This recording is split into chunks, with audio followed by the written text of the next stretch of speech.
आत्मा की सवारी। एक रेलवे स्टेशन पर एक रात की गहरी अंधकार में विभिन्न ऑटो ड्राइवर खड़े थे।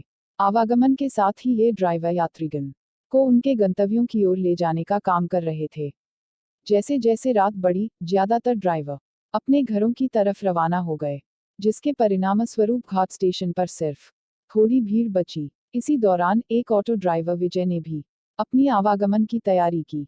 वह भी ड्राइव करके घर जा रहा था, लेकिन फिर उसे याद आया कि एक पैसेंजर ट्रेन के आवागमन का समय है। इसके बाद विजय और कुछ और ऑटो चालक ट्रेन की प्रतीक्षा में रुक गए। जब रात बढ़ती चली गई, तो बादलों ने आसमान को काले चादर से ढक दिया, जिससे चांद की किरणें समाप्त हो गईं। अचानक ही बादल गरजने लगे और बिजलियां चमकने लगी, जिसके चलते आवागमन बिल्कुल अंधकार में हो गया। यथाशीघ्र पैसेंजर ट्रेन स्टेशन पर आई। ड्राइवर विजय का ध्यान ट्रेन से उतरते हुए एक युवती की ओर गया। उसके कंधे पर एक बैग और हाथ में एक सूटकेस था। युवती सीधे विजय के पास आई और बोली, मुझे सीतापुर जाना है।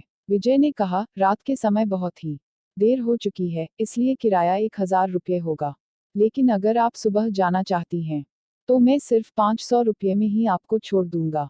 युवती ने जवाब दिया, मुझे अभी जाना है। युवती ने कहा, मैं आपको अभी 500 रुपये देती हूँ, क्योंकि मेरे पास अभी सिर्फ 500 रुपये ही है। मैं आपको घर पहुंचकर बाकी के पैसे दे दूंगी।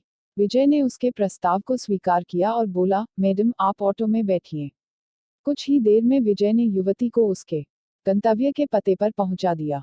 युवती ऑटो से उतरते ही जल्दी से अपने घर की ओर चली गई और विजय से कहा कि मैं आपको बाकी के 500 रुपये देने आती हूँ। विजय करीब आधे घंटे जितना इंतजार करता रहा, किंतु वो युवती विजय को पैसे देने के लिए नहीं आई। अब विजय ने सोचा कि मुझे देर हो रही है, क्यों ना मैं उस युवती के घर पे जाकर पैसे ले लूं। वो उसके घर चला गया। घर का दरवाजा एक बुढ़िया ने खोला। विजय ने उससे कहा कि एक मैडम यहाँ ऑटो से आई थी, उन्हें मुझे मेरे 500 रुपये देने हैं। वो अब तक पैसे लेकर बाहर नहीं आई। बुढ़िया ने हैरानी से पूछा, कौन मैडम? यहाँ तो मैं और मेरे पति के अलावा और कोई नहीं रहता है। हाँ, मेरी बेटी पहले रहती थी, लेकिन वो 3 सालों से यहाँ नहीं रह रही है। विजय बोलने लगा, क्यों, अब वो कहाँ रहती है? मैंने शायद आपकी ही बेटी को यहाँ तक छोड़ा है। आप एक बार अच्छे से देखिए। बातों ही बातों में विजय की नज़र सामने दीवार पर गई। वहां उसी लड़की की तस्वीर लगी हुई थी, जिसे वो ऑटो में बैठाकर लाया था। विजय ने बुढ़िया से पूछा, वो दीवार पर जिसकी तस्वीर लगी है, वो आपकी बेटी है? बुढ़िया ने जवाब दिया, हाँ, वो ही मेरी बेटी है। क्यों, क्या हुआ? तुम ऐसे क्यों पूछ रहे हो?